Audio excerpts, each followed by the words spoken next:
Bonjour et bienvenue dans ce nouvel épisode de Action ou Conséquences, un podcast destiné aux gens qui veulent développer un mindset exceptionnel pour avoir une vie extraordinaire. Cette semaine, je reçois un invité, Marc Massimo Silvestri, et on va parler d'intention, d'action, de méditation, de plein de choses qui vont être vraiment super intéressantes. Et ça se passe tout de suite après ceci.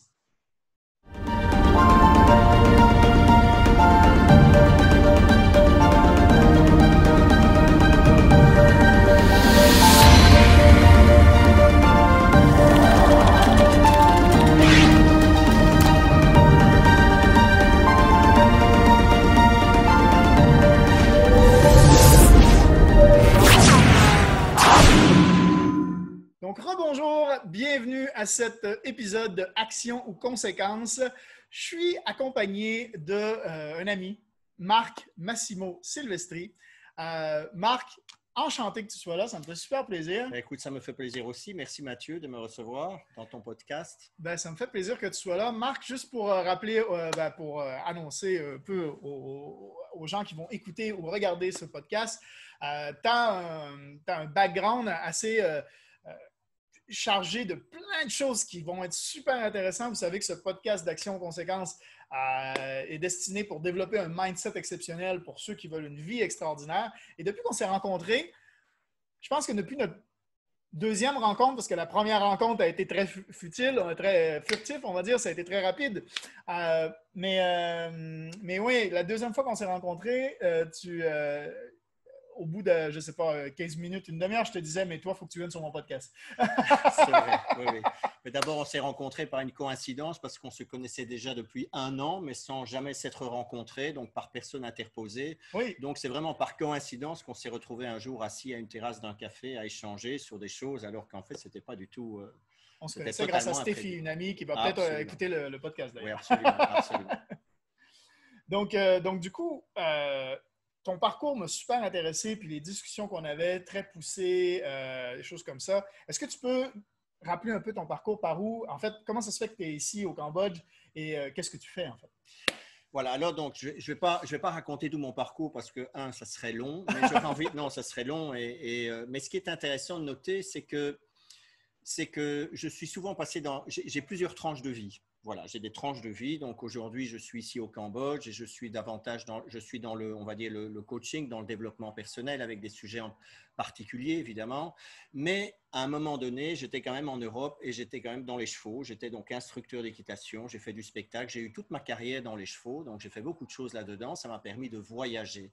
Mais en fin de compte, ce qu'il y a, c'est que la notion de changement m'intéresse beaucoup, en fait, sortir de ces zones de confort. Donc, et chaque fois, mais quand on le fait, c'est parce qu'on cherche quelque chose et on se cherche soi-même.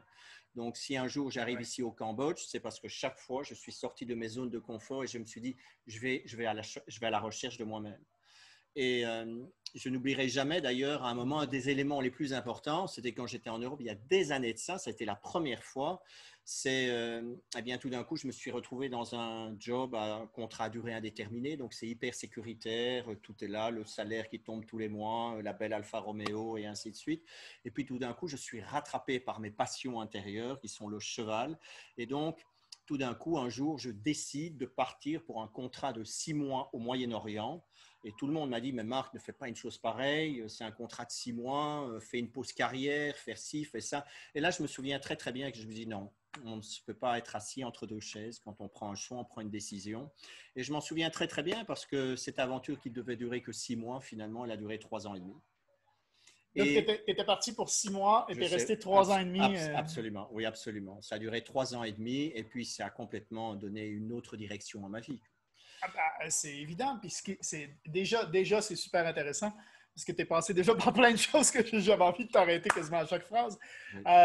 Donc, dans ta vie, tu dis que tu étais déjà conscient de la zone de confort, que tu avais envie de sortir de cette zone de confort-là, ou c'est juste la vie t'a amené là et puis Et puis c'est après réflexion et tout ça que… Je pense que déjà dans mon adolescence, je suis intéressé par toute une série de sujets qui sont un petit peu, voilà, donc je veux dire, déjà dans les années, début des années 80, donc je suis intéressé par ce qui se passe au Tibet, par des aventures, par les moines tibétains, on parle de transmigration des âmes, on parle de voyage astral, et je suis passionné par tout ça.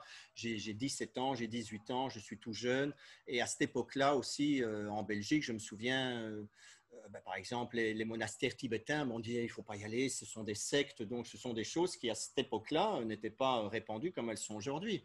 Donc, mais moi j'étais très intéressé par tout ça tout le temps. Voilà. Et quand tu dis que tu t'es fait rattraper par tes passions, pour toi, c'était important de… Tu avais le choix entre la sécurité ou travailler pour tes C'est-à-dire passions? qu'à un certain moment, je suis dans le milieu du cheval, j'ai fait énormément de choses et puis je sature un petit peu dans l'environnement dans lequel je suis. Et puis bon, je rentre dans une compagnie pour travailler dans le marketing et je découvre ce que c'est que d'être employé et de travailler dans une société. Voilà, donc je découvre ça. Bon, pendant un an, c'est formidable, c'est très bien. Et puis au bout d'un an et demi, il y a quelque chose qui vient nous chatouiller à l'intérieur. Et ce qui vient nous chatouiller, c'est comment dirais-je, c'est la passion. Et moi, ma passion, c'était les chevaux. Mm-hmm. Et tu trouvais important C'était plus important pour toi de vivre de tes passions plutôt que d'un travail avec la sécurité et tout ça? Pour moi, effectivement, de suivre ses passions, très certainement, Mm-hmm. évidemment. Et oui, de manière très, très évidente. Mais j'ai toujours suivi ça, effectivement. Donc, ça m'a amené à faire énormément de choses, à découvrir énormément de choses. Et parfois, finalement, à ne pas faire d'argent parce que ne pas consacrer tout ce temps à éventuellement à la réussite dans une carrière professionnelle. Mais par contre, très riche en expérience, ça, c'est sûr et certain. Oui, ça c'est sûr. Ça me fait penser un peu au moment où je suis parti en France. J'avais 20 ans à l'époque. Je me suis fait offrir un contrat pour partir en France pour un an en informatique. Ça a finalement duré 13 ans. Euh, C'est ça. Et à ce moment-là, effectivement, il y a plusieurs personnes qui m'ont dit, mais non, pars pas comme ça, tu sais pas où tu t'en vas, tu n'as jamais pris l'avion, tout ça. Toi, tu as eu cette critique-là aussi. Il m'est arrivé la même chose quand je suis reparti en Thaïlande. Il y en a plein qui m'ont dit, mais tu vas te planter, tu vas… Mais c'est intéressant. Donc, est-ce que Mais tu as eu du jugement des autres? Est-ce que ah tu as non, eu mais moi, c'est évident. Moi, tout le monde m'a dit, Marc, ne fais pas des choses pareilles, garde la sécurité. T'as un bon… D'ailleurs, même on me disait à l'époque, quand j'ai commencé une vie de bureau, on m'a dit, ça vous fait quoi maintenant d'avoir une vie normale? Donc, je m'en souviens bien, ce genre de raisonnement. Mais c'est pas ça qui est important. Ce qui est important aussi, c'est que moi, je viens d'une génération où, comment dirais-je, moi, j'ai pris l'avion la première fois à 26 ans, par exemple. Donc, D'accord, voilà. d'accord. Donc, moi, j'ai découvert Internet. J'étais moniteur d'équitation. Je connaissais rien du tout à un ordinateur. Donc, je pense que c'est dans les années 80 que tout d'un coup, j'ai commencé à jongler avec ces choses-là. Donc, ça a été… Mais après, les choses ont été très, très vite. Voilà. Et aujourd'hui, ce que je retiens, c'est qu'en fait, c'est parfois un petit peu inconfortable de sortir, de s'exposer à vivre de nouvelles aventures. Voilà. C'est parfois inconfortable, on ressent de l'anxiété, de la peur, ou c'est pas compliqué. On a l'impression parfois qu'on va un petit peu à contre-courant et tout ça. Eh bien, il ne faut pas avoir peur d'aller là-dedans parce que ce sont des indicateurs qu'on est sur le bon chemin. Ça doit être inconfortable, en fait. Ça doit être inconfortable. Ça, j'ai appris à naviguer dans cette notion d'inconfort. Et on dit souvent qu'on a tout compris au moment où on devient confortable à être inconfortable. Est-ce que tu crois à ça? Ben, alors, il y a un paradoxe dans tout, évidemment. Par exemple, bon, moi qui suis un pratiquant de Tai Chi, donc on va dire on recherche l'immobilité dans le mouvement et on recherche, comment dirais-je, le mouvement dans l'immobilité. Donc, il y a toujours ce paradoxe. Et en effet, je dirais effectivement, se dire, on devient relativement à l'aise avec ce qui est inconfortable et notamment la notion de changement. Je ne sais pas si on devient vraiment toujours confortable et à l'aise parce que ça commence, c'est toujours quand même prendre des petites décisions de devoir lâcher quelque chose. Donc il y a toujours des petits deuils à faire, mais on devient à l'aise petit à petit, on se familiarise et surtout on a la foi et la confiance qu'on est sur le bon chemin. Et c'est ça qui est Hmm. intéressant. Là, on se dit, ah là, il y a quelque chose qui me remue, ou là, Hmm. je perds mes points de repère, les choses se modifient dans ma périphérie. Eh bien, avoir le réflexe, c'est un réflexe en fin de compte, de se dire, il se passe quelque chose, je suis peut-être sur le bon chemin. Et ça, c'est ce recul que tu as aujourd'hui avec justement, parce qu'aujourd'hui tu travailles, tu aides les gens, tu fais du coaching, choses comme ça. Donc, ce recul que tu as, est-ce que tu t'es servi de ta propre vie justement pour faire des analyses Ah, mais tout le temps. Alors, tout le temps. Tout le temps. D'ailleurs, ça, c'était mon problème, c'est que j'étais peut-être un petit peu trop analytique au départ. Et donc, finalement, j'ai manqué une chose qui était absolument capitale, c'était le passage à l'action. Mais en attendant, j'étais capable de prendre mes responsabilités. Je me souviens, il y a un moment donné, je me suis dit, mais comment ça se fait? J'ai eu cette prise de conscience, comment ça se fait que les choses se répètent? Et comment ça se fait que je ne parviens pas au résultat qui est là? Alors, plutôt que de commencer d'accuser les choses en disant c'est parce que si, ou j'ai pas de chance, ou ces gens-là n'ont rien compris, je me suis dit peut-être qu'il y a quelque chose dans ma façon de penser qui n'est pas cohérente. Et peut-être qu'il y a quelque chose dans ma façon de penser et de ressentir qui m'amène à cet échec. Et là, j'ai commencé à prendre la notion de cette responsabilité. Et là, tout d'un coup, j'ai commencé à travailler là-dessus. Mais j'ai travaillé là-dessus de manière intellectuelle. J'avais compris les choses, je pensais les savoir, je dis oui, je sais. Mais en fait, il fallait que je les applique. Voilà. Ouais, l'action, c'était ce qui est le Parce plus important. que je faisais partie de ceux qui disent mais je sais, je sais, je sais. J'ai oui, très bien, mais voilà, on dit qu'on connaît les choses, on connaît, mais connaître et ne pas faire, ce n'est pas connaître. Je disais ça dans le premier épisode, pour ceux qui ne l'ont pas vu. Dans le premier épisode de Action Conséquence, je pense que tu l'as écouté ou regardé, où je parlais de justement, tu as beau avoir lu tous les livres de développement personnel, avoir tout le coaching qu'il faut, faire de la méditation et tout ça, machin, si tu n'appliques pas ce que tu sais, ça ne sert à rien, en fait. Et en fait, il y a un déclic quand même qui me paraît important parce que ça me revient, c'est tout d'un coup, c'est... Moi, par exemple, j'étais passionné des arts martiaux, donc mon rêve était de rencontrer un maître. Et alors, il y a toujours des gens qui rencontrent des maîtres et tout le monde est sûr. Les gens parlent de leur maître, l'école qu'ils ont suivie, ainsi de suite, ce qui donne beaucoup de légitimité, évidemment. Et moi, malheureusement, je ne rencontrais pas de maître. Voilà. Et puis, il y a un moment, et je me souviens, je le dis avec sourire parce que c'est un petit peu ce qui s'est passé, je me suis dit, eh bien, je vais être mon propre maître. Mais très vite, l'idée m'est venue, être son propre maître, c'est bien, mais le meilleur maître, que peut-il faire avec un mauvais élève? Rien. Rien du tout. Donc, je me suis dit, écoute, Marc, tu vas surtout t'employer à être ton meilleur élève. Voilà. Alors, je ne dis pas que j'étais mon meilleur élève, mais pour certaines choses, j'ai été bon élève. Voilà. Quand il s'agissait de mettre en application quelque chose, je pouvais le faire avec conscience et discipline. Ça, c'est sûr et certain. Ah, mais ça, c'est super intéressant. Tu parles d'être, en fait, de réaliser que tu dois être le leader, tu dois être la personne qui est son propre maître, comme tu dis. Tu dois incarner cette personne-là, mais aussi être l'élève en même temps. Ça veut dire que l'élève qui suit le maître, ça veut dire que tu dois te pousser toi-même, en fait. Ah, mais c'est évident, oui. C'est évident, sinon ça ne sert à rien. Mais alors, et après, ben, toutes les choses finissent par s'emboîter. Mais bon, c'est tout un processus. Mais en effet, il faut être son meilleur élève, sinon ça ne sert à rien. C'est super intéressant.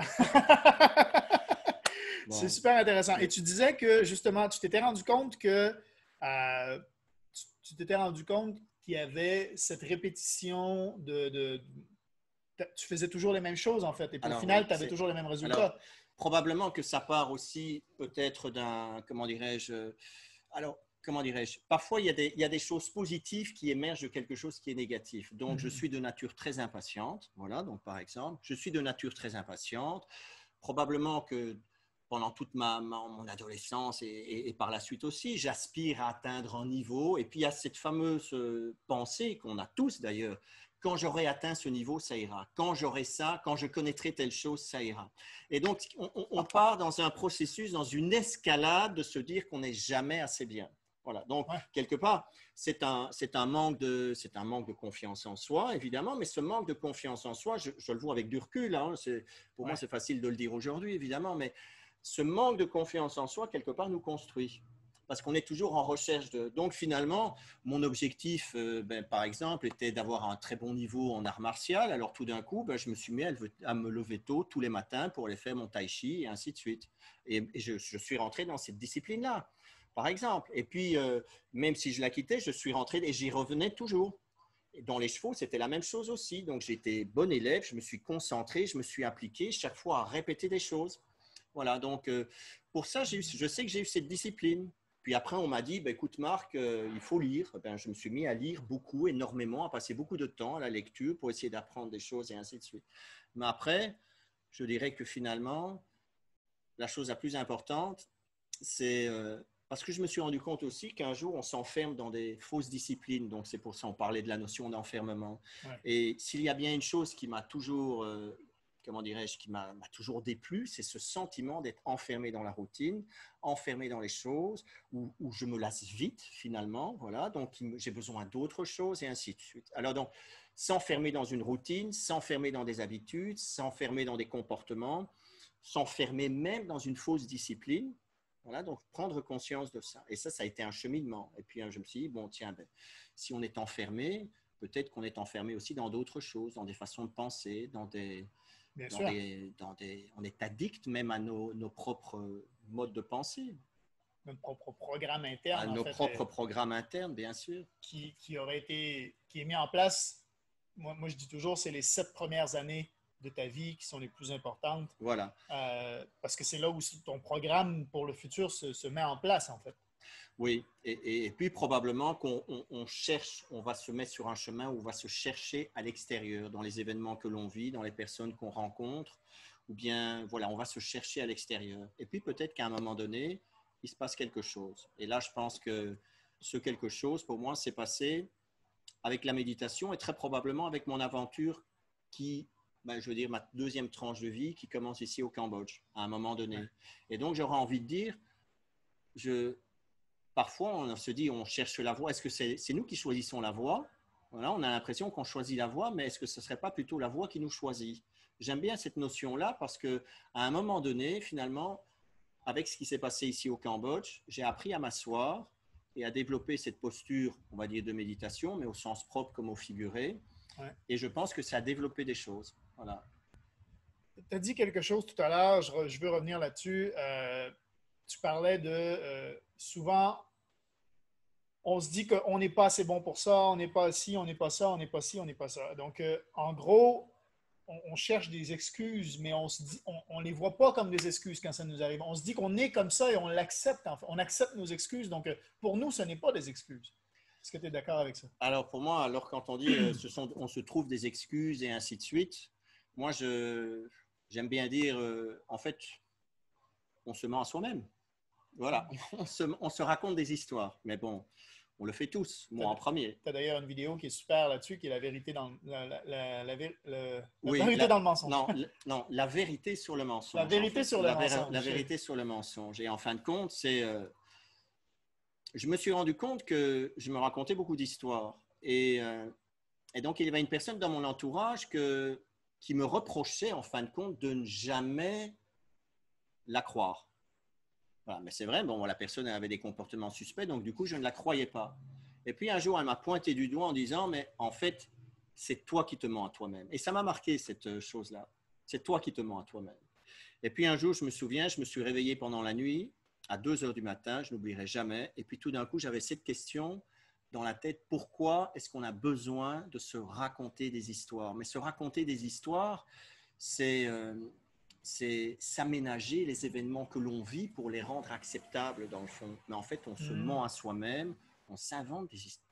On se raconte des histoires. Et donc, tout d'un coup, j'ai commencé à écrire un texte. Il était de nuit, je n'ai même pas allumé la lumière. Je m'en souviens, j'ai fait ça presque les yeux fermés dans le noir. Et j'ai fait tout un texte qui a fait 2 pages et ça a donné cette vidéo, La vérité sur le mensonge. Mais là, le message est le suivant. C'est que finalement, on traque le mensonge dans la bouche des autres.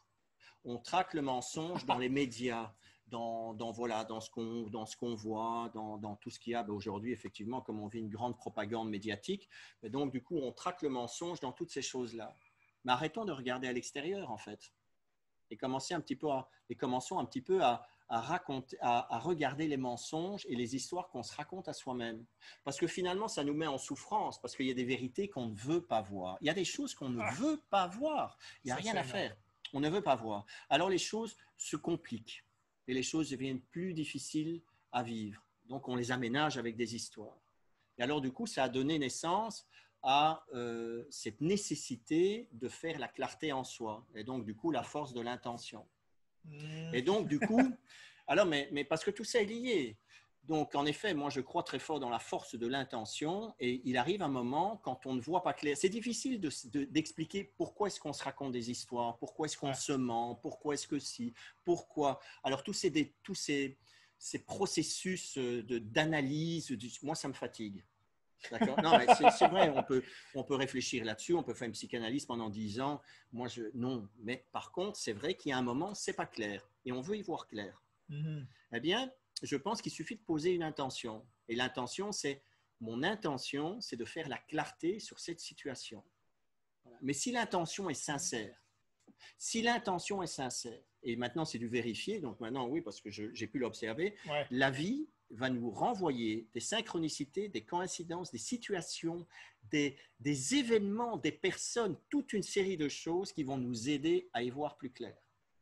Seulement là, en théorie, on dit super, nickel, je vais faire mon intention, je veux y voir plus clair. Et ce n'est pas si simple. Non. Parce que justement, la vie va peut-être nous envoyer des situations qu'on n'a pas envie de voir. Ben oui, c'est ça. Je dis, ben non, mais justement, je n'avais pas envie de voir cette chose-là. Hein. Ah non, non, non, ça ne me convient pas du tout. Alors tout d'un coup, on retombe dans le travers en disant, ben, soit je l'accepte, soit je le vis. Je vis l'inconfort de cette situation. Voilà. Ou bien alors, j'aménage la chose, je me raconte des histoires, ça redevient confortable, je me remets dans un programme, tout va bien, la vie est belle. Mais donc, à un moment donné, eh bien, c'est ça justement la notion de zone de confort. Il faut apprendre à se dire, ok, j'y vais. Je saute à l'eau. Je me jette à l'eau. Je me jette à l'eau. Ça ne va peut-être pas être confortable, mais je sais qu'au bout du compte, ça va tourner à mon meilleur avantage. Alors, j'accepte d'aller faire l'expérience de... Ouais, il faut accepter le fait de la zone où on ne sait pas, en fait. On ne sait pas ce qui va se passer. On est un peu insécure, on est un peu on se lance dans le vide. C'est un peu... C'est-à-dire que si on ne se lance pas dans le vide, si on se lance dans quelque chose qui nous est familier, qu'on connaît déjà, ça veut dire qu'on ne va que répéter des programmes qui tournent déjà. Donc, oui. Il y a un moment donné, ok, si par exemple je veux vivre une autre vie, je veux vivre des expériences que je ne vis pas à l'heure actuelle, il va falloir qu'à un moment donné, je sois dans un contexte qui me soit totalement non familier. Et il va falloir que je fasse l'expérience. Mais le problème, c'est que nous sommes programmés pour ne pas aller là-dedans. Parce que notre cerveau nous dit, non mais attention, là c'est dangereux, là, c'est notre cerveau reptilien là, qui tout d'un coup qui va s'activer au niveau inconscient, qui va activer des programmes et qui va dire, on ne va rien changer, hein. On ne change rien du tout parce qu'on ne prend pas de risque. Voilà. Et il faut accepter de prendre un risque. Je veux revenir sur le fait que tu as... quand tu parlais de la vérité sur le mensonge, les mensonges qu'on se dit et tout ça, je dis souvent que la vie est une illusion. La vie, c'est l'illusion, on perçoit dans la vie l'illusion qu'on veut bien s'en faire, en fait. Donc, on est attentif aux choses qu'on veut être attentif. Quand tu disais, et ça, c'est dans le bon sens comme dans le mauvais sens. C'est-à-dire que moi, je prends souvent l'exemple de, même dans les relations de couple ou dans les relations d'amitié ou dans les relations professionnelles ou des choses comme ça. Si à un moment donné, on décide qu'il y a une personne on a un petit truc négatif envers cette personne-là, où on pense quelque chose. Tu sais, on se dit, ah oui, mais elle doit sûrement pas m'aimer. Ou tu vois, cette personne, ou il doit sûrement me tromper, par exemple, dans un couple ou des choses comme ça. Il doit sûrement aller voir ailleurs.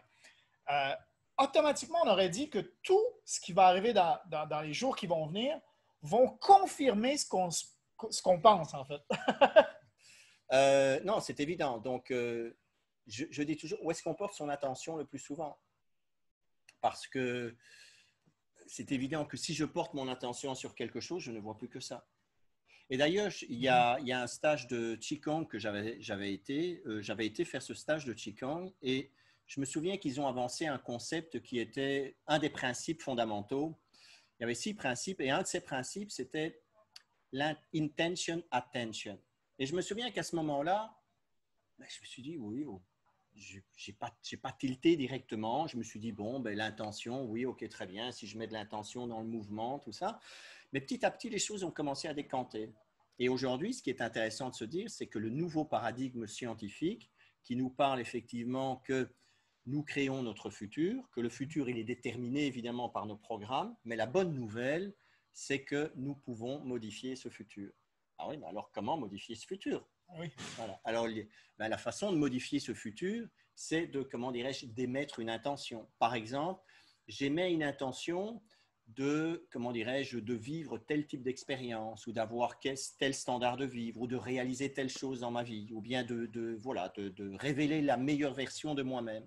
J'émets cette intention. Alors, ce potentiel qui existe déjà, mais qui n'est pas encore manifesté, va s'agiter. Et tout d'un coup, il va s'agiter et va se dire « Ah, j'ai entendu l'autre qui émet son intention. » Et donc, à ce moment-là, cette intention va me renvoyer une information par des synchronicités, des coïncidences. Et alors, qu'est-ce qu'il va faire pour me montrer qu'effectivement, il y a un lien qui commence à se créer entre moi qui émets une intention et la potentialité de cette expérience que je veux vivre. Alors, qu'est-ce qui va faire que ces expériences vont se manifester? Eh bien, c'est l'attention que je vais porter sur l'objet de mon intention. Voilà. Donc, alors ça, c'est rentré dans des équations aujourd'hui. Donc, un physicien très renommé, Philippe Guimand, que je recommande vivement, effectivement, qui parle donc de sa théorie de la double causalité, qui a mis ça donc dans des équations. C'est plus simplement de la loi d'attraction, ce n'est plus simplement de la théorie ou de la théorie spirituelle. Aujourd'hui, c'est rentré dans les paradigmes scientifiques. Seulement, c'est peut-être pas encore tout à fait admis parce que sommes-nous à même de pouvoir embrasser ce changement de paradigme? C'est ça le truc. C'est pas facile d'accepter cette chose-là. Ouais. Voilà. Mais ça fonctionne. Et quand tout à l'heure j'ai dit, oui, je veux faire la clarté sur telle situation, je voudrais y voir beaucoup plus clair. Donc, mon intention, c'est de faire la clarté. Eh bien, directement, je vais activer quelque chose qui va me renvoyer des synchronicités. Voilà. Et donc, du coup, on peut avancer donc, sur le chemin de la vie en se disant, mais tiens, si c'est comme ça que ça se passe, ça veut dire que le monde phénoménologique, le monde qui est à l'extérieur, je le projette. Bien sûr. Et alors, tout d'un coup, ça devient intéressant de se dire, eh bien, plutôt que d'essayer d'arranger les choses dans l'extérieur, en disant la force du bras, la force de la volonté, essayer d'améliorer les choses dans sa vie, travailler sur les choses, sur les événements et sur les circonstances, moi, personnellement, à un moment donné, je me suis dit, je m'essouffle à ça. Et en plus, je n'obtiens pas les résultats auxquels j'aspire. Mm-hmm. Donc, je me suis dit, eh bien, je vais plutôt travailler sur cette intériorité. Voilà. Et je me rends compte que ça fonctionne. Mince, alors, ça fonctionne. Faites attention à ce que vous pensez, à ce que vous émettez comme vibration, parce que ça fonctionne. J'ai fait un épisode là-dessus aussi sur les vibrations au niveau des objectifs et tout ça. Oui. Parce qu'effectivement, ça a été prouvé qu'il y a des vibrations à l'intérieur de de notre mental, de notre psychique. Il y a des vibrations et les vibrations agissent sur la matière, sur les choses qui se présentent dans ta vie. Donc c'est super attention. C'est super important de faire attention, à tout ce qu'on pense. Tout à fait. Et dès qu'on pense à quelque chose qu'on ne veut pas, il faut enlever cette pensée-là. La bonne nouvelle, c'est que le positif remporte toujours sur le négatif, si on focus. D'ailleurs, la lumière remporte sur le noir, la noirceur. Oui. Et donc, si on a une pensée négative, il faut tout de suite la contrebalancer par une pensée positive. Donc, ça veut dire que si vous pensez à quelque chose, il faut s'habituer, il faut programmer son cerveau à s'habituer à ne penser qu'à ce qu'on veut, en fait. Alors, oui, c'est vrai, c'est 100% vrai, mais je dirais qu'aujourd'hui, j'essaie de simplifier vraiment les choses. Ouais. Voilà. Alors, pour moi, les choses j'essaie de les simplifier, c'est qu'à chaque moment, je me dis, d'abord, quand je me lève, je me dis, quelle est l'intention? Qu'est-ce que je veux me donner à vivre? Alors, ce n'est pas la peine de se faire des plans sur la comète, mais les choses les plus simples en disant, rien que déjà, là, maintenant, quand je me lève ce matin, j'ai envie de me sentir dans un état d'esprit léger, avec de l'enthousiasme et de la joie. Donc déjà, mon intention, c'est d'être joyeux, déjà, tout simplement. Déjà, clarifions des choses très simples. Voilà. Puis après… Tu redescends à la base, en fait. Moi, c'est exactement à la base.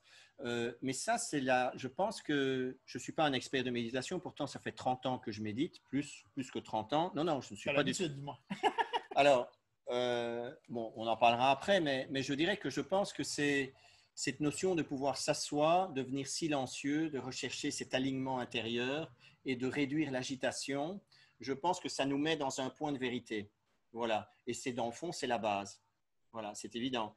Donc, moi qui ai travaillé dans les chevaux pendant longtemps, eh bien, par exemple, on a tendance à dire un maître de tai chi peut bouger 1 tonne avec 2 doigts. Mm-hmm. Eh bien, en fin de compte, je veux dire, quand un cavalier il a une posture et qu'il se tient à cheval et qu'il a mis son cheval aussi dans une posture où les deux centres de gravité vont coïncider, l'intention va suffire, par exemple, pour partir au galop. Donc, ça veut dire que d'une certaine manière, avec l'intention, on mobilise 700 ou 800 kilos. Voilà, donc c'est presque le maître de tai chi, entre guillemets. Oui, l'intention, un engagement. Voilà. Attends, tu es en train de me dire que le cavalier qui est sur son cheval n'a pas besoin d'envoyer un signal au cheval. C'est l'intention de partir au galop et le cheval le sent. Non, c'est intéressant, ça va être une belle métaphore. Si au départ, un cheval qui est vert, qui ne connaît pas, qui doit apprendre, il va devoir apprendre à communiquer. Donc, on va communiquer avec des aides. Voilà. Mais donc, après, on va rentrer dans un mode d'apprentissage. Et donc, et petit à petit, mais après, je veux dire, le cheval, il a aussi un potentiel cognitif. Donc, il va développer des qualités, il va interpréter ces messages-là. Mais petit à petit, eh bien, les deux, le cavalier et son cheval, vont rentrer dans une connivence. Voilà. Et donc, finalement, juste l'intention suffit à exécuter quelque chose. Alors, je dirais que c'est la même chose aussi, par exemple, la force de l'intention, parce que l'intention, clarifier son intention, ça paraît très simple. Et pourtant… c'était quelque chose que je voulais te demander. Parce que pour certaines personnes qui nous écoutent, peut-être que c'est quoi l'intention, en fait? C'est quoi? On n'arrête pas de dire ça, on parle de l'intention. Absolument. Alors, au départ, moi, j'ai commencé mais il y a des années de ça, en me disant il faut se fixer des objectifs et compagnie, machin, tout ça. Il faut… Voilà, ok, j'ai essayé tous ces trucs-là. Personnellement… finalement, c'était pas toujours simple parce qu'il y a des programmes derrière qui tournent, qui fait qu'on est plus dans le manque de… Donc, moi, j'ai eu du mal avec ça. Et puis, un beau jour, je suis arrivé sur la notion de l'intention. Et en fin de compte, c'est quoi mon intention? Par exemple, mon intention à l'heure actuelle, maintenant, là, dans ce que je suis en train de vivre, eh bien, c'est de communiquer avec Mathieu auprès d'une audience, c'est de partager une information. Ça, c'est mon intention. Et d'être dans le plaisir de le faire. Par exemple, voilà, donc ça va être mon intention là maintenant, c'est de dire juste ce qui est nécessaire, ni trop ni moins. Quand je me lève le matin, plutôt que de me laisser accaparer dans le rythme hypnotique du quotidien, ou éventuellement la lassitude de la veille, ou le poids ou les soucis de la veille, je vais reclarifier en disant qu'est-ce que je veux là maintenant? Je veux me sentir léger. Voilà, donc c'est ça l'histoire, c'est d'aller sur des choses très simples. Seulement, au début, et je le sais parce que j'ai reçu beaucoup de messages en disant mais comment je dois faire? Est-ce que tu peux me donner des indications pour clarifier? Donc, alors au début, on le fait de manière très maladroite et on va dire, et moi je l'ai fait comme ça aussi au début, j'ai dit, moi mon intention c'est de vivre dans une dynamique d'abondance, de joie et d'enthousiasme. Voilà, ok, c'est très simple. C'est très, je dis bon, ok, oui, il se passe quoi? Il se passe rien, voilà, très bien. Non, mais oui, parce que tu peux répéter ça tous les jours. Voilà, et on répète ça tous les jours dans une dynamique de joie, d'abondance et tout. Et puis tout d'un coup, on s'est dit, oui, mais voilà, il faut y mettre du sentiment. Et bon, moi qui suis un passionné d'arts martiaux, je me souviens par exemple, Bruce Lee, dans un des écrits, il dit il faut mettre du emotional content, il faut mettre du contenu émotionnel dans le mouvement, il faut aller mettre de la consistance. Donc tout d'un coup, si la théorie de Philippe Guimand de la double causalité fonctionne, réelle, enfin en tout cas il l'a démontré, donc elle fonctionne, ça veut dire que si je mets une intention de vivre éventuellement cette version la plus élevée de moi-même, par exemple, et que je connecte cette version la plus élevée de moi-même, il y a un moment, donc ça devient réel, donc je vais envoyer, voilà mon intention, je voudrais que ça s'active, montre-moi un signe aujourd'hui que tu as prêté attention à mon intention. Et là, tout d'un coup, on rentre dans quelque chose en disant, voilà, donc j'émets cette intention, mais montre-moi que tu as prêté attention à mon intention. Et fais-le de manière que je sois surpris. Qu'est-ce que ça veut dire, fais-le de manière que ça soit surpris? Eh bien, par exemple, c'est quand Mathieu et moi, nous nous sommes rencontrés, par exemple, on s'est rencontrés. En fait, j'avais entendu parler de lui depuis déjà 1 an et demi, peut-être, voilà, et plus, et ci et de ça. Et puis, quand on s'est retrouvés assis l'un en face de l'autre, et je me suis dit, ah, mais c'est toi, Mathieu, le Mathieu qui… Waouh! Alors, maintenant, je fais exprès de mettre un petit peu d'exubérance, mais parce que c'est ça qui est important, ça donne de la consistance émotionnelle. Donc, tout d'un coup, j'ai dit, waouh, c'est toi, Mathieu! Ça alors, quelle coïncidence! Mince alors! Voilà, donc c'est rentrer dans quelque chose qui soit vraiment de cet ordre-là. Voilà. Et alors, donc, tout d'un coup, je me dis, mais mince alors, ça marche! Alors, comme je me dis, mince alors, ça marche! J'ai envie de recommencer le lendemain. Mais par contre, si je me dis, ben oui, ben moi tous les jours, je mets mon intention, voilà, je veux vivre dans une dynamique d'abondance, de joie et d'enthousiasme, et puis que j'ai une tête jusque par terre, ben je me dis, ça marche pas et je vais répéter ça pendant 10 ans.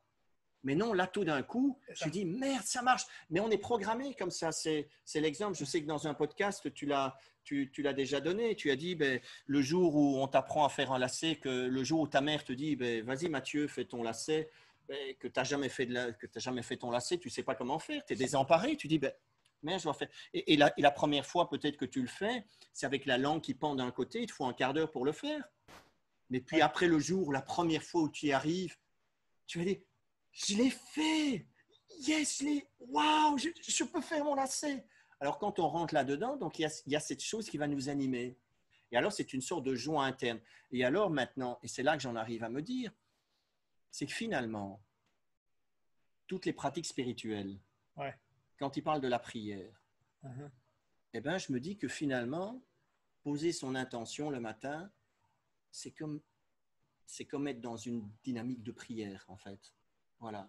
Et quelque part, on échange quelque chose on entretient une relation avec quelque chose qu'on ne voit pas, qui est au-delà de nous, qui est plus grand que nous, qui est là, qui est dans ce champ énergétique en physique quantique, on dirait de quantum field.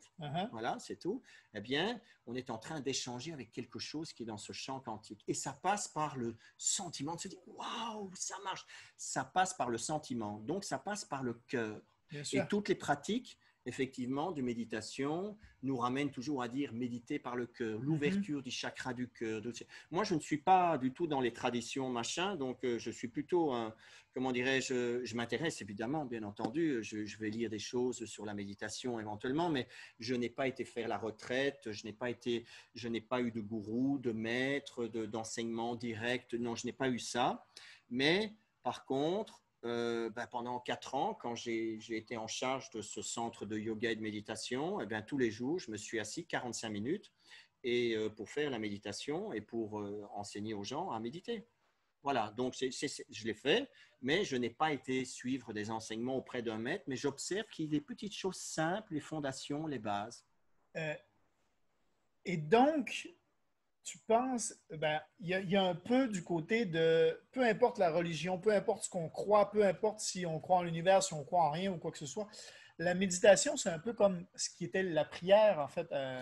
Non, je pense que c'est deux choses différentes. Okay. Je pense que c'est deux choses différentes. La méditation, c'est un outil. On va dire, voilà, c'est un outil qui va permettre de comprendre la nature de son esprit. Voilà, c'est tout. Alors pour moi, c'est évident qu'on vit dans de l'agitation continue. Ouais. Voilà, on est pris. D'ailleurs même, il est intéressant, je tiens quand même à le noter parce que c'est une information très importante. À l'heure actuelle, dans les temps que nous vivons, tout est fait, voilà, au niveau intelligence artificielle pour accaparer ce temps de notre attention. Oui. Voilà. Donc, tout est fait comme ça. D'ailleurs, en anglais, on dit pay attention. Oui. Ça se paye, en fait. Parce que c'est pour ça que. Oui, le double jeu. Oui, tout à fait. Oui, pay attention, ça veut dire porte ton attention ici. En français, on dit donne-moi ton attention. Donne-moi ton attention parce que c'est monnayable. Ouais. Absolument. Seulement votre attention, vous en avez besoin. Vous en avez besoin pourquoi? Eh bien, parce que si l'intention éventuellement est de vivre telle expérience et que voilà, si I'm designing, je dessine la vie que je veux me donner à vivre, voilà. Eh bien, donc, mon intention est celle-là. Lifestyle by design. Voilà. Bon, ok, très bien. Donc, voilà, donc je dessine ma vie. Je veux la vivre ainsi. Voilà mon intention. Eh bien, pour pouvoir manifester ça, il va falloir que je porte mon attention dessus. Bah oui, mais si mon attention, elle est déjà accaparée 5 heures par jour sur les réseaux sociaux, 2 heures par jour sur Netflix, ça fait 7 heures par jour, bah je me coupe l'herbe sous le pied. Voilà, je me coupe l'herbe sous le pied. Alors, la méditation, pour moi, c'est un outil pour apprendre à développer notre attention et notre capacité de concentration. Ben, tout d'un coup, alors on va la travailler sur quoi? Eh bien, on va développer notre concentration en observant la respiration, la chose la plus simple. Voilà. Et puis, on va se rendre compte que, c'est pas si facile de rester concentré parce qu'au bout de, maintenant, on a dit environ 8 secondes, mon attention, déjà, elle est en train de partir. Donc, il y a 10% qui s'en vont. Quelques secondes après, il y a encore 5%. Et puis, finalement, au bout de 2 minutes, je suis en train de voyager je ne sais où. et j'ai peut-être l'impression de vivre un état d'extase méditative, mais en fin de compte, je suis plutôt en train de vivre une grande illusion et une histoire que je me raconte, par exemple. Ouais. Donc, l'exercice va dire, je vais ramener mon attention ici à observer la respiration. Voilà. Et l'exercice de base, ça c'est la fondation, c'est développer notre capacité à être concentré, notre focus. Ce qui est différent de la prière.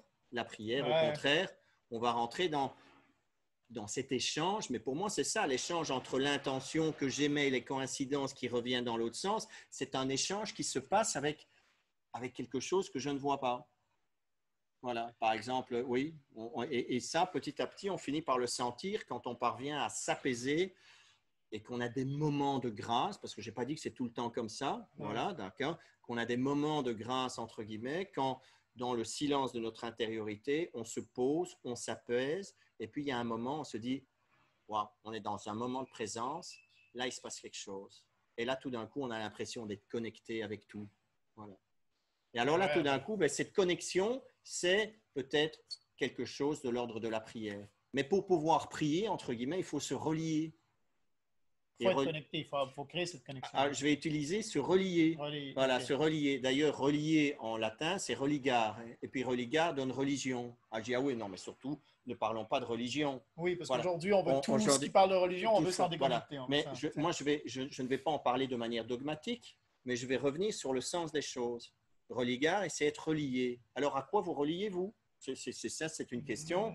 Je me dis, à quoi est-ce que je me relie? Eh bien, je vais me relier à quelque chose qui peut-être est mon moi supérieur, mon soi, peu importe, ma conscience, mon âme, je veux dire, mes anges gardiens, mes guides, que sais-je? Peu importe ce qui convient. L'important, c'est de se relier et de créer le lien entre intérieur et extérieur. C'est incroyable. Et super intéressant, encore une fois, Marc. Je veux revenir sur quelque chose que tu as fait, en fait, que tu viens de raconter quand tu t'es rendu compte, en fait, que c'était moi qui, machin, tu as fait « Wow, ça marche! » Oui. Donc, en gros, tu as confirmé inconsciemment, mais consciemment ou inconsciemment, mais tu t'es confirmé que les choses que tu mets en place pour que des coïncidences arrivent, des synchronicités, des coïncidences, comme tu dis, arrivent dans ta vie de tous les jours et que des fois tu sois surpris par ça, là, tu viens de confirmer que ça marche. Donc, tu as célébré cette petite victoire qui confirme que ce que tu mets en place. Exactement. Alors, j'aime beaucoup le mot que tu dis, célébrer cette petite victoire, cette petite chose, parce que dans la plupart des personnes que j'entends, quand on commence un travail ensemble, souvent, eh bien, quand je les entends, elles me disent non, mais ça ne se passe pas bien du tout. Voilà. Et puis non, je n'ai pas eu de synchronicité, je n'ai pas eu de coïncidence, je n'ai pas eu de ci, je n'ai pas eu de ça. Et donc, ils me racontent leur histoire et elles me disent non, voilà. Ils sont toujours dans le négatif. Et parfois, on commence une session en disant mais non, aujourd'hui, ça ne va vraiment pas du tout. Et puis finalement, ils me racontent. Mais je dis mais c'est incroyable ça. Ça, c'est une petite chose, cet incident, ce n'est pas un hasard. C'est quelque chose de très grand. Et puis alors finalement, on se rend compte que notre quotidien est plein de petites choses. Il est plein, il est rempli. Ça dépend de ce que je veux me donner à voir.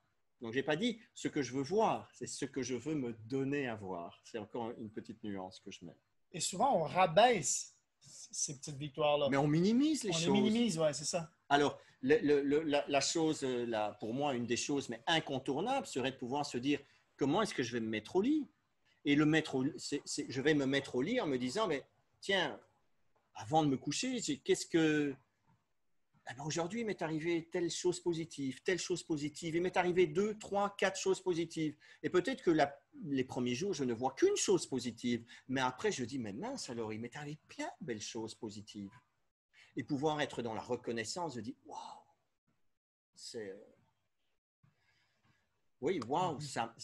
En fait, j'ai utilisé cette exclamation en disant, waouh, c'est dingue, ça marche. Mais parce que ça traduit simplement un état interne. C'est un état interne qui est de waouh. Et tu y rajoutes de l'émotion. Mais c'est de donc, l'émotion. tu augmentes les vibrations de la victoire. Ah, bien sûr. Et donc, parce que ça me fait penser, parce qu'avec l'équipe Réussir Ensemble, souvent, on fait un meeting de coaching une fois par semaine et régulièrement, on fait un petit tour de table au début de la séance et, et on demande justement quelles ont été leurs victoires de la semaine. Et il y en a qui, comme tu dis, qui commencent par dire ouais, non, cette semaine, ça n'a pas été super bien. Cette semaine, ça n'a pas. Et là, ils nous racontent j'ai fait ci, j'ai fait ça, j'ai fait ci. Mais wow! Tu as fait tout ça! Et en fait, on est Tout à fait. habitué à minimiser ces petites victoires-là. Du coup, comment faire pour célébrer les grosses victoires quand tu es habitué à minimiser les petites? Mais c'est-à-dire, je pense qu'on ne peut pas célébrer de grandes victoires si on ne peut pas déjà célébrer les petites. Alors voilà, donc justement, quand on dit, moi je suis un bon élève pour appliquer les choses. Donc pour moi, il y a un principe qui me vient. Ce qui se fait en petit peut se faire en grand. Voilà, c'est très simple. Donc voilà, donc je vais appliquer cette chose-là. Je ne suis rien d'exceptionnel, mais je suis capable d'appliquer. Donc je sais que si je ne célèbre pas des petites victoires, il y a peu de chances que j'en célèbre des grandes. C'est tout. C'est règle numéro 1 à appliquer. Voilà. Quand j'ai commencé le marketing sur Internet il y a 5 ans, mon premier mentor disait j'ai essayé, j'ai essayé, j'ai essayé, j'ai essayé. Et quand je l'ai fait pour la première fois, quand j'ai fait ma première vente sur Internet, je me suis dit wow, c'est possible en fait. Ça marche. Comme tu disais tout à l'heure, ça marche. Et il dit mes amis me demandaient, puis ça a été la même chose. C'est bizarre parce que ça m'est arrivé la même chose aussi. La première personne me disait mais tu as fait combien? Moi, j'avais fait 40 $. Ça faisait 3 mois que je travaillais fort. Et ma première vente, je fais 40 $ de commission. Et je me rappelle parce que tout le monde me disait ouais, mais tu as 3 mois pour faire 40 $, mais t'es fou. Non, non, mais je dis vous n'avez pas compris. Si je l'ai fait une fois, je suis capable de le refaire 1000 fois. Mais c'est évident. Mais le truc, c'est de pouvoir être content. Ça fait résonner justement le wow, c'est 40 $ parce que il est arrivé à un moment, quand je suis arrivé au Cambodge, j'ai eu mon business qui a d'abord capoté et je suis tombé au sol d'abord. Donc, je me suis écrasé pendant 3 mois. J'étais avec 5 $. Et puis, je me souviens, on m'a dit écoute, Marc, il faut que tu bosses. Je dis ben, c'est pas évident de trouver un travail. Et puis, on m'a dit écoute, Marc, organise un stage de tai chi, ça va être les vacances. Et tu vois, pour les enfants, c'est un bon créneau. Alors, oui, en effet, j'ai eu, mais j'ai gagné en fin de compte, c'était pour donner 3 heures par jour pendant 5 jours. 25 $ sur la semaine.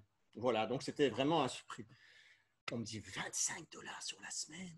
Eh bien, figurez-vous, moi j'étais content parce que je me suis dit, mince alors, ça fait 5 jours, 5 $, je mange pendant 5 jours.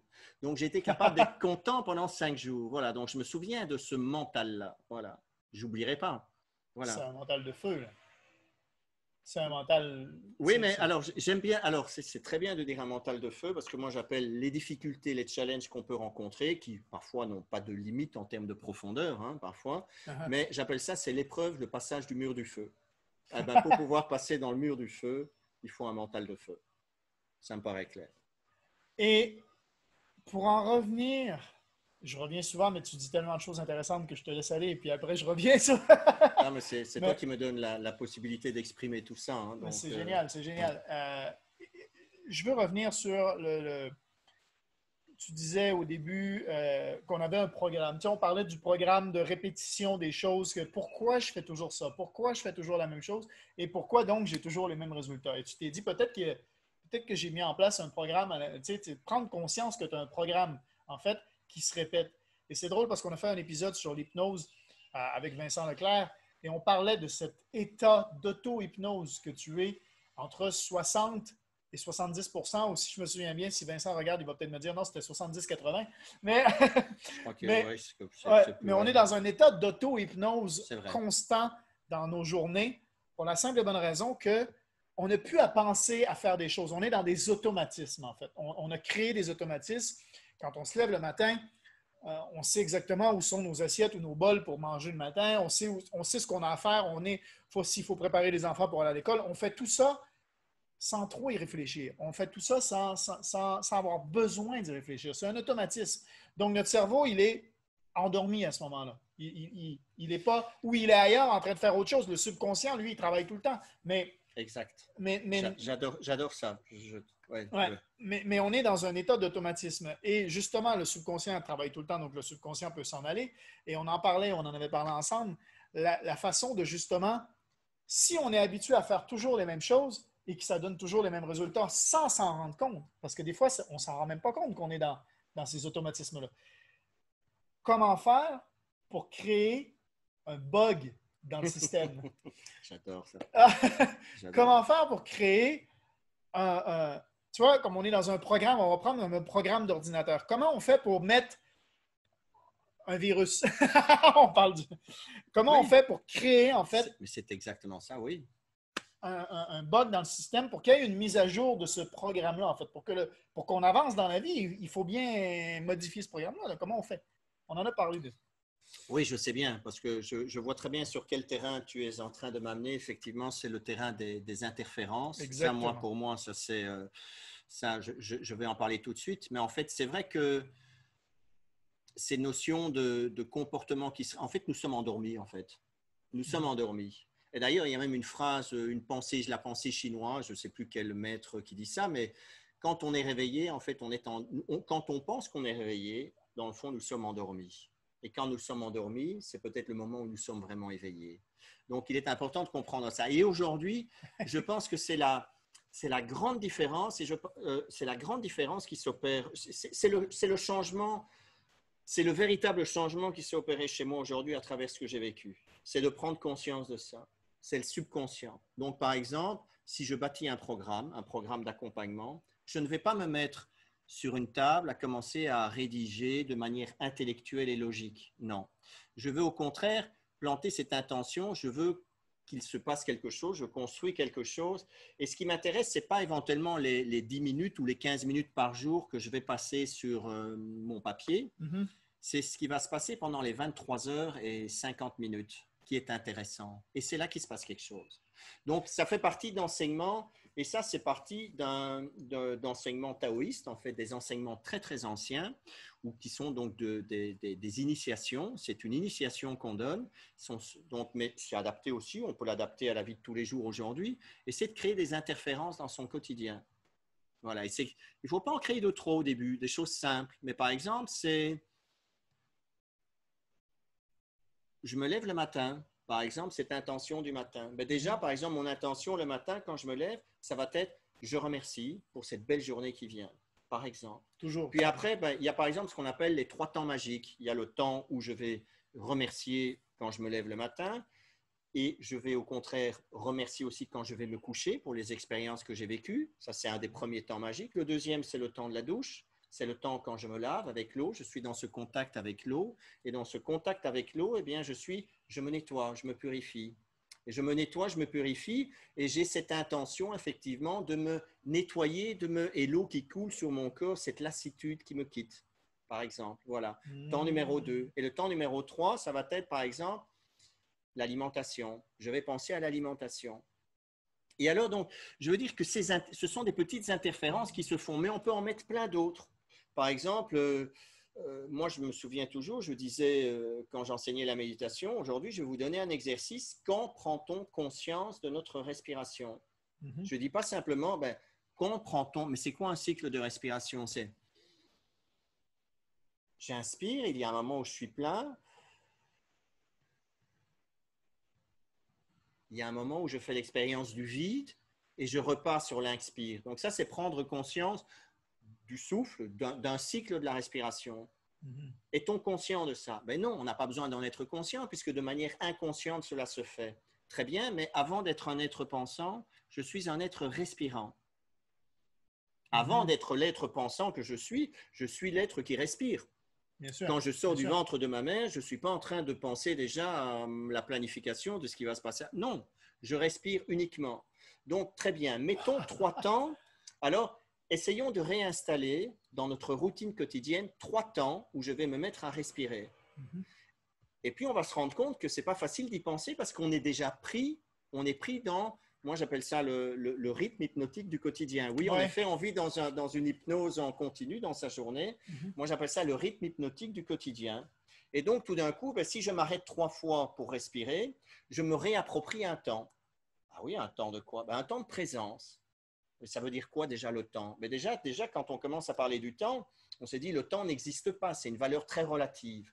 Alors plutôt que d'être dans le temps chronologique, ou dans le temps qui se déroule à l'extérieur, que je perçois comme la réalité, je vais créer une interférence et je vais me remettre dans ce temps de respiration, ce temps de présence, ce temps pour moi. Donc, je vais créer des interférences. Voilà. Si je crée des interférences dans le système, donc je prends le temps magique, le temps de la douche, le temps de l'alimentation, le temps ci, les 3 temps où je vais éventuellement respirer, ça me fait déjà 6 moments sur la journée. Mais ça veut dire qu'il faut aussi que j'y pense. Donc, mon travail sur la journée va désormais reprendre un petit peu de mon attention qui est sur le déroulement des événements et je vais porter mon attention sur ces 6 moments de la journée. Et donc, tout d'un coup, je crée une interférence dans un ensemble. Alors ça devient, c'est pour moi, je vois le symbole du Tao. C'est très, moi, c'est, comment dire, c'est ma boussole, pour ainsi dire. Je ne veux pas rentrer dans des grands trucs intellectuels, machin, ça me prend la tête d'ailleurs. J'aime bien des choses simples. Alors je me dis, je sais, c'est évident, s'il y a un ensemble, et si je crée des interférences dans cet ensemble, je vais affecter l'équilibre de cet ensemble. Eh bien, allons affecter, impacter l'équilibre de cet ensemble en créant des interférences. C'est par exemple, c'est ce que j'appelle des interférences. Alors, qu'est-ce qui se passe avec ça? Il se passe des choses. Je ne peux pas dire qu'il va se passer ci, ça va être différent pour tout un chacun. Oui, mais il va se passer des choses. Voilà. Bien entendu. Et moi, en fait, comme c'est au début, en fait, quand on n'est pas habitué, c'est difficile de penser à ça dans la journée. Tu sais, faut que je me crée une interférence. Tu sais, on est tellement dans cet automatisme, on est tellement dans ce truc-là que ce que j'ai conseillé justement avec l'équipe Réussir Ensemble, c'est de se mettre une alarme sur son téléphone. Et moi, je le fais. J'ai 3 alarmes qui sonnent dans la journée où c'est marqué interférence et où je vais. C'est génial. C'est absolument génial. Quand ça sonne, en fait, j'ai OK, attends. Et ça me prend des fois au dépourvu parce que je ne sais pas quelle heure il est dans ma journée. Des fois, tu regardes, tu es en train de travailler, tu es en train de faire quelque chose. Et là, boum, ton téléphone sonne.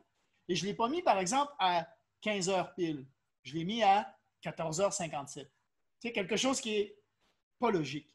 C'est quelque chose qui vient vraiment créer un truc genre en plein milieu d'une heure, en plein milieu. Exactement, oui. Je force en fait un moment où je vais me recentrer, je vais repenser à mes objectifs de la journée. Alors, c'est ça, je trouve que c'est absolument génial et d'ailleurs que je pense que je vais l'utiliser comme ça aussi et je vais recommander effectivement de, créer des interférences, même si elles sont planifiées sur, son téléphone, créer une interférence qui nous permet de reclarifier notre intention parce que voilà, il est important d'y revenir plusieurs fois sur la journée. Bien entendu, parce que ça ne sert à rien, pour moi, ça ne sert à rien de penser le matin à tes objectifs, penser le soir à tes objectifs, mais ne pas y penser pendant comme tu disais tout à l'heure, c'est le 23h50. C'est entre le matin et le soir que c'est important aussi de « Oh, attends, mon objectif, c'était ça. Qu'est-ce que je fais comme action? » Parce qu'on parle toujours d'action, on disait au début, si tu as beau tout faire, mais c'est l'action qui compte le plus. Donc, à un moment donné, il faut être dans l'action. Donc, à un moment donné, quand tu as cette interférence-là, c'est « Attends, ça, c'était mon objectif aujourd'hui, mais est-ce que j'ai pris mes actions pour y arriver? » Attends, on est rendu à cette heure-là de l'après-midi et je ne suis pas encore rendu. Je n'ai rien fait pour atteindre mon objectif de journée encore parce que je suis tellement dans les automatismes que je n'ai pas pris de temps, en fait. Je n'ai pas pris de temps. Et à un moment donné, à force de réfléchir à tes objectifs et à force de... Ton cerveau comprend que c'est important pour toi et donc commence à te donner le temps de le faire.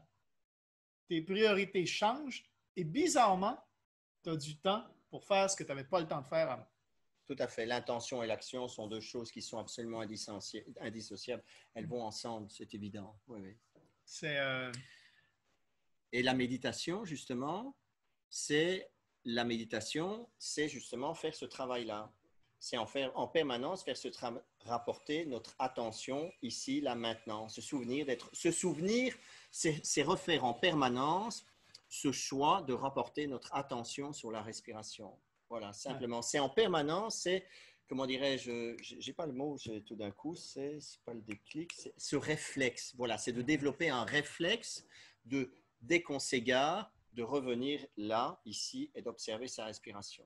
Et en le faisant, en fin de compte, on finit par développer des nouvelles connexions neuronales. Et puis, à un moment donné, ça devient une seconde compétence, une compétence inconsciente. Voilà, ça devient quelque chose d'inné.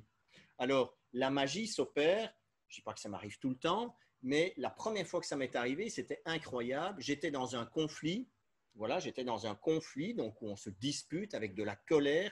Et puis tout d'un coup, il y a eu quelque chose qui, vlom, m'a remis à distance.